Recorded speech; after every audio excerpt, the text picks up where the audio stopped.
अद्वितीय एवं बोध स्वरूप। That means I am the only substance in this creation. और जितनी भी फॉर्म्स एग्जिस्ट कर रही हैं जगह जगह पर, वो सब मुझ में कर रही हैं। This is called the state of supreme love. This is called compassion. Because अब आप थियोरेटिकली नहीं समझ रहे हो चीजों को, थियोरेटिकली नहीं देख रहे हो, आपने एक्चुअल में देख लिया है सच क्या है। सबके दर्द को आप फील कर पाओगे, सबकी खुशी को आप महसूस कर पाओगे। आपको पता होगा इस बॉडी के मिटने के बाद भी मैं नहीं मिटने वाला, मैं जिंदा ही रहूंगा। तो जब तक ये बॉडी है, कुछ करना ही है तो कुछ अच्छे काम करो, क्योंकि ये बॉडी जो भी काम करेगी उसका असर सब पर होगा। तो अगर वो असर गलत हो रहा होगा तो वो सब दुखी हो रहे होंगे। वो दुखी कौन हो रहा है? वो मैं ही हो रहा हूं। अगर इस बॉडी के थ्रू कुछ अच्छा हो रहा होगा और सब सुखी हो रहे होंगे तो वो सुखी कौन हो रहा है? मैं ही हो रहा हूं। इस श्रेष्ठ निश्चय की आग से अज्ञान का घोर जंगल जलाकर तुम शोक रहित एवं सुखी हो जाओ। सुखी सिर्फ तभी हो सकते हैं जब हमारी आइडेंटिफिकेशन इस बॉडी से हट जाए। जब तक आप कह रहे हो मैं ये बॉडी हूं, सुखी कैसे हो जाओगे? कैसे हो जाओगे? Impossible. This body is prone to all kind of diseases. आपको कभी भी कोई भी बीमारी लग सकती है, चलते फिरते आप कहीं भी गिर सकते हो। इस बॉडी के साथ कुछ भी हो सकता है। किस लेवल पे हो सकता है उसकी कोई लिमिट ही नहीं है। सुखी कैसे हो सकते हो?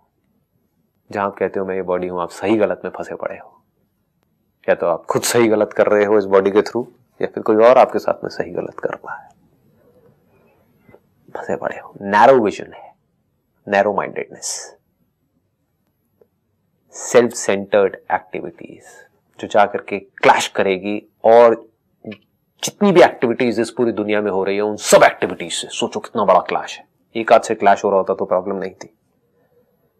सेल्फ सेंटर्ड का मतलब क्या हुआ कि एक पॉइंट है जहां से आप एक्ट कर रहे हो जो बिल्कुल अलग है बाकी सब पॉइंट से।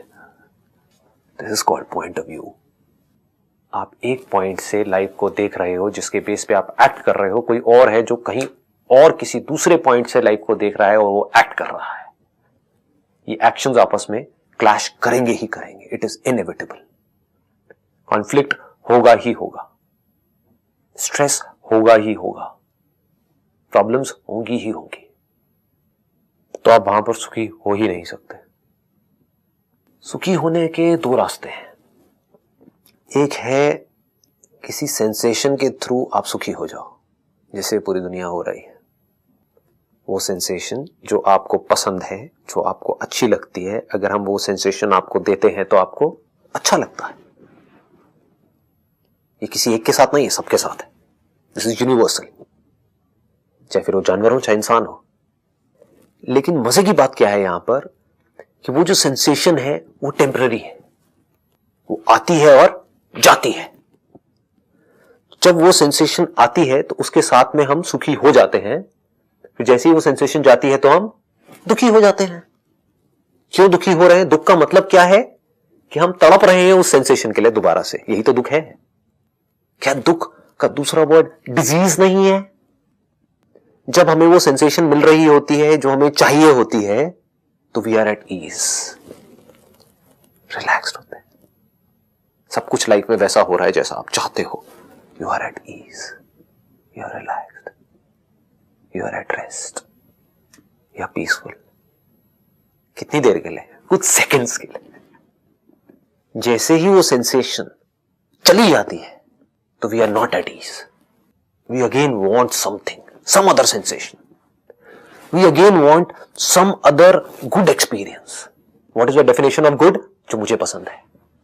किसी को आम अच्छा लगता है, किसी को सेब अच्छा लगता है। डेफिनेशन अलग है। क्योंकि सुखी तो सभी होना चाहते हैं। ऐसा कोई नहीं है जो दुखी होना चाहता है। इम्पॉसिबल। ऐसा कोई नहीं मिलेगा। जो सुसाइड भी कर रहा है वो भी इसीलिए कर रहा है कि मुझे सुख नहीं मिला, इस वजह से मैं सुसाइड कर रहा हूं। इसलिए नहीं कि मुझे दुखी होना है, दुख से छुटकारा पाने के लिए। सुख नहीं मिला इसलिए, और उसे लगता है कि सुसाइड करके मुझे सुख मिल जाएगा, इसलिए वो सुसाइड कर रहा है। अल्टीमेटली जो भी हम कर रहे हैं सुबह से रात तक वो सुख के लिए ही कर रहे हैं। लेकिन इस तरीके में अगर कोई समझदार इंसान है तो वो एक फ्लॉ को देख लेगा। एक बहुत बड़ा फ्लॉ है यहां पर। क्योंकि ये सारी की सारी जो सेंसेशंस हैं जो आपको सुख दे रही हैं, ये सारी एडिक्टिव है। जो आज आपको सुख दे रही है वही दुख देने लग जाती है। किसी ने आकर के आपकी तारीफ कर दी तो यू स्टार्ट फीलिंग गुड, अच्छा लगने लग जाता है। किसी ने बुराई कर दी तो बुरा लगने लग जाता है। कोई आपके साथ प्यार से रह रहा है तो अच्छा लगने लग जाता है, कोई आपसे लड़ाई झगड़ा करता है तो बुरा लगने लग जाता है। और इस दुनिया में कुछ भी ब्लैक और व्हाइट नहीं है, ब्लैक एंड व्हाइट है, कि वो इंसान है तो अच्छा ही अच्छा है और वो इंसान है तो बुरा ही बुरा है। ऐसा कुछ नहीं है इस दुनिया में। हर इंसान में कुछ अच्छा भी है और कुछ बुरा भी है, तो कुछ भी परफेक्ट नहीं है। हर चीज का साइड इफेक्ट है। कोई भी दवाई आप खाओगे तो उसका साइड इफेक्ट होगा ही होगा। वो हो सकता है हमें पता ना हो। दवाई छोड़ो, पानी का भी साइड इफेक्ट है। पानी जरूरत से ज्यादा पियोगे उसका भी साइड इफेक्ट है, कम पियोगे उसका भी साइड इफेक्ट है, और एग्जैक्ट जितनी आपकी बॉडी की रिक्वायरमेंट है उतना पियोगे तो ठीक है। बट वो होगा कैसे? क्योंकि जब प्यास लगती है तो उस वक्त दिमाग में ये नहीं आ रहा होता है कि मुझे पानी इतना पीना है उतना पीना है, तब तो पी जाते हैं, तब तो होश ही नहीं होता है। तो जब अंदर कोई क्रेविंग उठती है किसी सेंसेशन के लिए तो उस मोमेंट में तो होश ही नहीं होता है, आदमी बह जाता है। उस वक्त के लिए तो प्लेजर मिलेगा, बाद में उसी की वजह से दुख होगा, क्योंकि ये फीलिंग टेम्पररी है। क्योंकि ये टेम्पररी फीलिंग जुड़ी है एक टेम्पररी सेंसेशन के साथ, या एक टेम्पररी इवेंट के साथ, या एक टेम्पररी सिचुएशन के साथ, या एक टेम्पररी थॉट के साथ जो आया और गया। दूसरा तरीका क्या है सुखी होने का? ये जो अच्छी फीलिंग है ये जुड़ जाए अंडरस्टैंडिंग के साथ। ये परमानेंट है, ये आती जाती नहीं है, फ्लक्चुएट नहीं करती है, क्योंकि ये किसी सेंसेशन से नहीं जुड़ी है, किसी फीलिंग से नहीं जुड़ी है, किसी थॉट से नहीं जुड़ी है, किसी इवेंट से नहीं जुड़ी है। आपका जो होना है उससे जुड़ी है। अंडरस्टैंडिंग क्या है? मैं वो नहीं हूं जो किसी फीलिंग के साथ या थॉट के साथ जुड़ा हुआ है। मैं वो हूं जिसके ऊपर किसी भी फीलिंग के, किसी भी थॉट के, किसी भी सेंसेशन के होने या ना होने का भी फर्क नहीं पड़ता है। ये कैसी फीलिंग है? कैसे एक्सप्रेस करोगे इसको वर्ड्स में? ये जाएगी कैसे? इसके जाने का क्या तरीका है? आप नहीं जा सकते तो ये फीलिंग भी नहीं जा सकती। अगर आप ऐसे हो जो डिपेंड हो किसी सेंसेशन के ऊपर या फीलिंग के ऊपर या थॉट के ऊपर खुश होने के लिए, तो आप बनोगे और मिटोगे। लेकिन अगर आप ऐसे हो जिसके ऊपर इस सबका कोई फर्क नहीं पड़ता है, आपको एहसास होता है अपने होने का, तो एहसास किसको हो रहा है? आप कह रहे हो मुझे हो रहा है। कौन है वो मैं? बॉडी को हो रहा है। बॉडी तो एक इंस्ट्रूमेंट है, बॉडी को कैसे होगा? जो बॉडी में कॉन्शियसनेस है उसको हो रहा है, तो क्या वो कॉन्शियसनेस आपकी है? क्या वो मेरी है? क्या ये कहना गलत होगा कि मैं कॉन्शियसनेस हूं? ये तो कहना गलत है कि कॉन्शियसनेस मेरी है। मेरी कैसे हुई? और मेरी तो किसकी मेरी? क्या इसमें कोई क्वेश्चन कर सकता है कि मैं कॉन्शियस हूं? नहीं कर सकता। मैं कॉन्शियसनेस हूं, हाँ ठीक है, यहां तक भी ठीक है। तो इसका मतलब कहीं पर भी कोई भी कॉन्शियस है तो वो मैं ही हूं। अगर मेरा मैं कॉन्शियसनेस के साथ है तो, अगर मेरा मैं वो कॉन्शियसनेस जिसको अपने होने का एहसास होता है इस इंस्ट्रूमेंट के यहां पर होने की वजह से, वो इंस्ट्रूमेंट जिसको हम बॉडी बोलते हैं, वो इंस्ट्रूमेंट जिसके थ्रू कुछ दिखता है, कोई कांटेक्ट होता है, कुछ सुनाई देता है, तब उस कॉन्शियसनेस को अपने होने का एहसास होता है। वो एहसास जो बनता है और मिट जाता है, इसकी डेप्थ को अगर आप देख पाओ तो कमाल हो जाएगा। मतलब कि वो कॉन्शियसनेस जो हमेशा थी, है और रहेगी। ये नेचर, ये क्रिएशन, ये फॉर्म्स बनती है, मिटती रहती है, यूनिवर्स बनता है, मिटता रहता है, चेंज होता रहता है। मिटना भी गलत वर्ड है, चेंज होता रहता है। It undergoes change all the time. That is the very nature of the universe, that is the very nature of a form. A form can't be changeless, impossible. A form has to undergo a change. Only formless can be changeless. तो इसकी depth को देखो, क्या हो रहा है यहां पर। वो कॉन्शियसनेस जो थी, है और रहेगी, क्योंकि तभी वो अद्वितीय है। That is timeless, beyond time. Time का असर किस पे हो सकता है? फॉर्म पे हो सकता है। टाइम में फॉर्म पैदा हो सकती है और मर सकती है, लेकिन जो फॉर्मलेस है उसका टाइम से कोई लेना देना नहीं है। ठीक है ना? क्योंकि वो ना बन रहा है ना मिट रहा है। फॉर्म के बनने से ना फॉर्मलेस बनता है ना मिटता है। जो लहर है या जो बुलबुले हैं वो टाइम में है, कुछ देर के लिए एग्जिस्ट करते हैं, कुछ सेकंड्स के लिए, कुछ मिनट के लिए, कुछ घंटों के लिए। लेकिन जो पानी है वो टाइमलेस है। उसके कॉन्टेक्स्ट में एक एग्जांपल है। बट अगर आप पानी के भी सब्सटेंस को देखो, वेव किसकी बनी? पानी की बनी। पानी किसका बना? वायु का बना, H2O, हाइड्रोजन एंड ऑक्सीजन। उसके भी और नीचे आओ, वो किसका बना? स्पेस का बना। स्पेस किसमें है? मुझ में है। If there is nobody to be conscious of space, what do we mean by space? Space कब पैदा होता है? सोचो, एक है स्पेस का फिजिकली पैदा होना, but that is meaningless. Space actual में तब पैदा होता है जब कोई स्पेस को देखता है। दोनों के फर्क को ध्यान से समझो। मैं यहां पर यह नहीं कह रहा कि स्पेस तब पैदा होता है जब आप देखते हो। आप नहीं देखते तब भी स्पेस होता है। आप गहरी नींद में सो रहे होते हो तब भी स्पेस होता है, क्योंकि स्पेस में तो बॉडी एग्जिस्ट कर रही है। लेकिन स्पेस के होने का मतलब क्या है? जब मेरी आंख खुलती है तो मुझे स्पेस दिखता है, तो स्पेस होता है।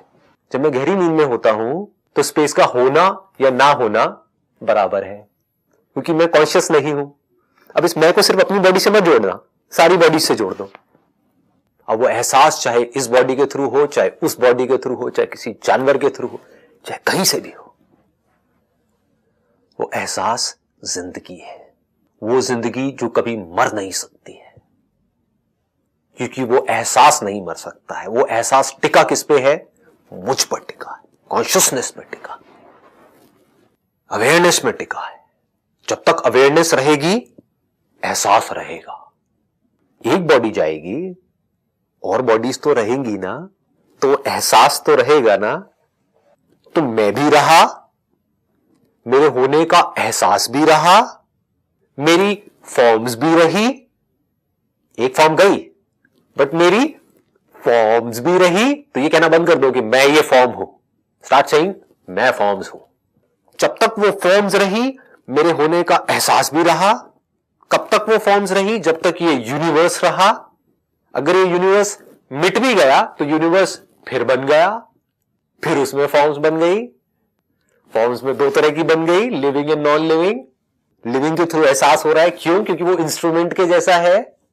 शीशे के जैसा एक पत्थर है, एक मटेरियल है, उसमें दिखेगा।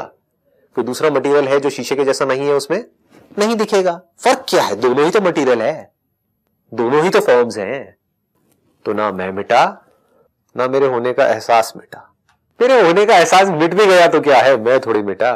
ये पूरा यूनिवर्स डिसॉल्व हो गया। क्या मिटा?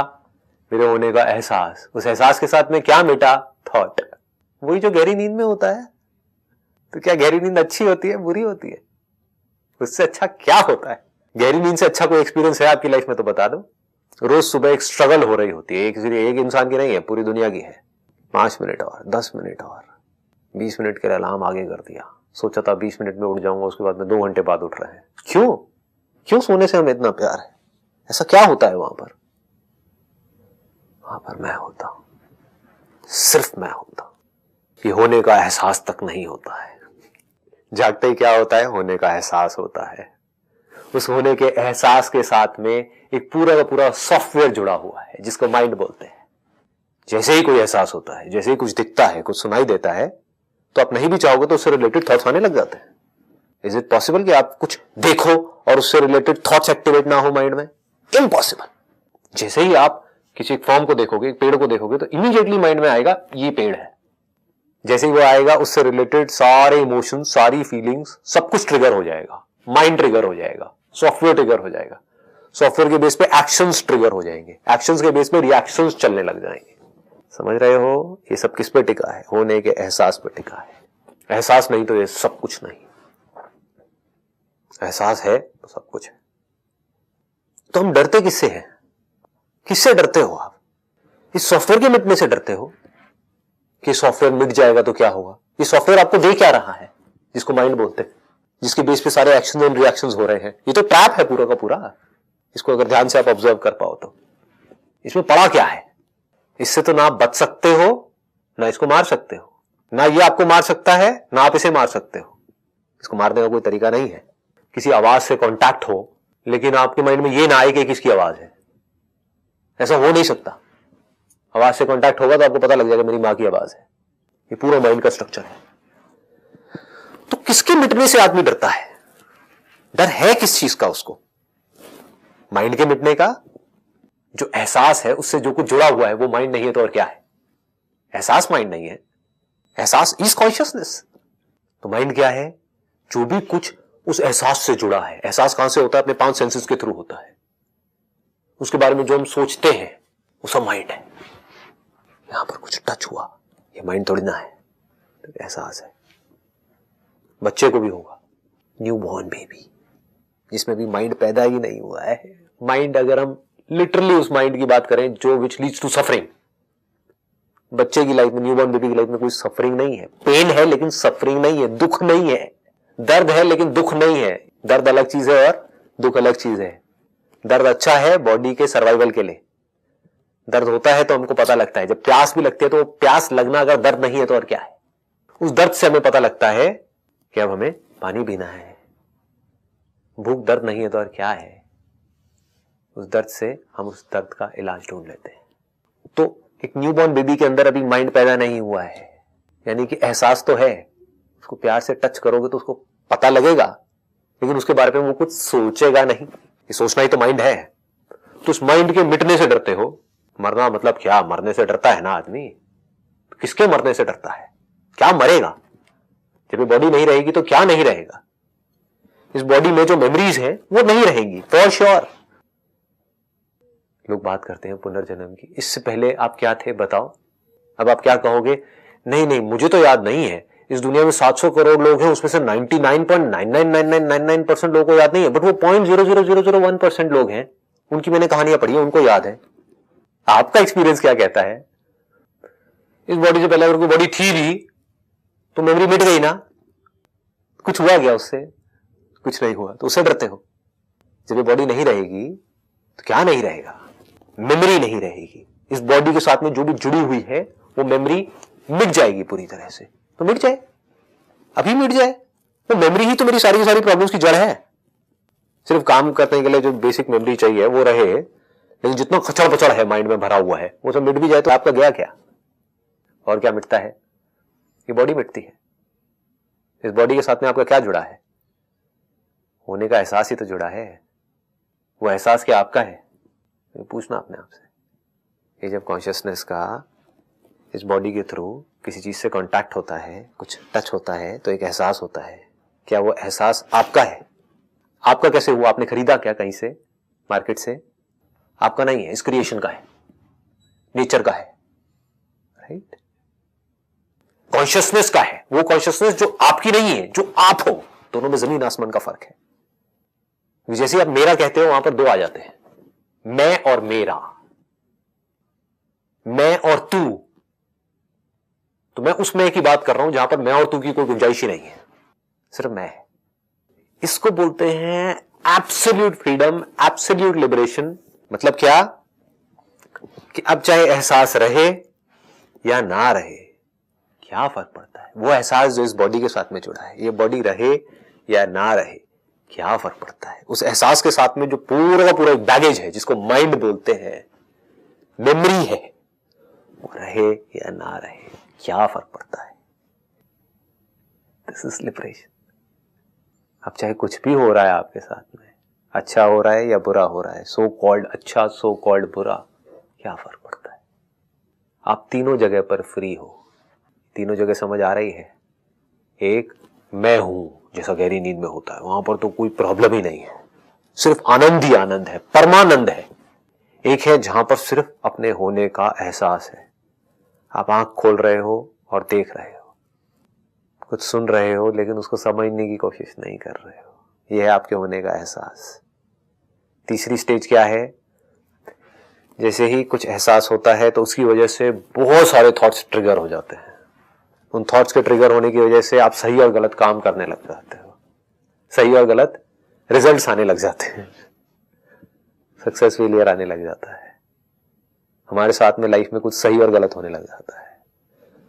तो अब चाहे ये हो, चाहे ये हो, चाहे वो हो, क्या फर्क पड़ता है? इसको सुखी होना कहते हैं। ये सुख आपसे कोई छीन नहीं सकता। This is absolute happiness. क्योंकि किससे जुड़ा है? आपकी समझ से जुड़ा है। अब इस समझ को कैसे बदलोगे, बदल के दिखाओ। आज आपको समझ आ गया है कि जो धरती है ये फ्लैट नहीं है, गोल है। इस समझ को बदलो किसी तरीके से। है कोई तरीका इसको बदलने का? जब तक हम में से कोई ये देख नहीं लेता और इसको प्रूव नहीं कर देता कि ये धरती गोल नहीं है, स्क्वायर है, तब तक ये धरती गोल ही रहने वाली है। तो जब आपने हर एंगल से देख लिया सच को, हर तरफ से, यहां से भी, वहां से भी, वहां से भी, और देखा हर तरफ से घूम फिर के वहीं पे सेंटर में पहुंच रहे हो और पूरी तरह से समझ आ गया, पूरी कोशिश कर रहे हो इसको डाउट करने की, इसको डिनाई करने की, सब कुछ करने की, लेकिन हो ही नहीं पा रहा है। इसको बोलते हैं एब्सोल्यूट अंडरस्टैंडिंग। आप कोशिश कर रहे हो कि इस अंडरस्टैंडिंग को चैलेंज करूं, किसी तरह से अपनी इस अंडरस्टैंडिंग को बदलूं, किसी तरह से अंडरस्टैंडिंग में कुछ ऐसा लाऊं जिससे कि दुख आए, उसकी गुंजाइश ही नहीं है। ये अंडरस्टैंडिंग ऐसी है जो एक बार क्लियर हो गई तो यहां पर दुख की गुंजाइश ही नहीं। अब दुखी कैसे हो? यानी कि थॉट्स के लेवल पे गड़बड़ चल रही है, लेकिन अंडरस्टैंडिंग के लेवल पे कोई गड़बड़ नहीं है। तो एक तरफ से आप दुखी भी हो रहे होगे, रो रहे होगे, लड़ रहे होगे, झगड़ रहे होगे, पता नहीं क्या क्या कर रहे होगे। दूसरी तरफ से आप बिल्कुल पीसफुल होगे, सुखी होगे। एक तरफ से आपकी बॉडी को दर्द हो रहा होगा, दूसरी तरफ से आप सुखी हो। और वो सुख आ जा नहीं रहा है क्योंकि वो आपकी बॉडी के दर्द के साथ या मजे के साथ नहीं जुड़ा है। बॉडी में दर्द हो रहा है, उसकी वजह से मैं दुखी हूं। दर्द नहीं होना चाहिए, दवाई खाऊंगा ना, ये थोड़ी दर्द को बैठ करके एंजॉय करूंगा। उस लेवल पर, दर्द के लेवल पर मैं दुखी हूं और उस दुख का इलाज ढूंढ रहा हूं। प्यास लग रही है, उसकी वजह से मैं दुखी हूं और पानी ढूंढ रहा हूं। पानी के लिए कुछ भी कर रहा हूं, कुआं खोद रहा हूं, पता नहीं क्या क्या कर रहा हूं। तो वहां पर दुख आया, दुख से फिर सुख आया। प्यास दुख, पानी सुख, ये साइकिल घूम रही है। लेकिन इस साइकिल के घूमने से मैं सुखी दुखी नहीं हो रहा हूं। मेरा सुख किससे जुड़ा है? वो जो साइकिल से परे है, वो जो मैं एक्चुअल में हूं। वहां पर कोई बदलाव नहीं हो रहा है, अंडरस्टैंडिंग नहीं बदल रही है। इसको स्थित प्रज्ञा बोलते हैं। प्रज्ञा मतलब अंडरस्टैंडिंग। स्थित हो गई, स्थित मतलब स्टेबल हो गई, एब्सोल्युटली स्टेबल। इसको सुखी होना कहते हैं। बिना इसके सुखी होने का कोई तरीका नहीं है इस दुनिया में। This is the only way to be happy. Happiness which is free from everything, happiness which is free from thought, which is not dependent upon thought. इस दुनिया को अगर खुश होना है तो उनको कोई ना कोई थॉट चाहिए खुश होने के लिए। इस श्रेष्ठ निश्चय की आग से अज्ञान का घोर जंगल जलाकर तुम शोक रहित एवं सुखी हो जाओ। ये नहीं कहा है कि दर्द रहित हो जाओ। दर्द आएगा जाएगा, शोक ना आएगा ना जाएगा, दुख नहीं होगा, सुखी हो जाओ। और किसको कहा है? अष्टावक्र जी ने ये राजा जनक को नहीं कहा है, आपको कहा है, मुझे कहा है, हमें कहा है। हर उस इंसान को कहा है जो सच सुनने के लिए तैयार है। सुखी हो जाओ।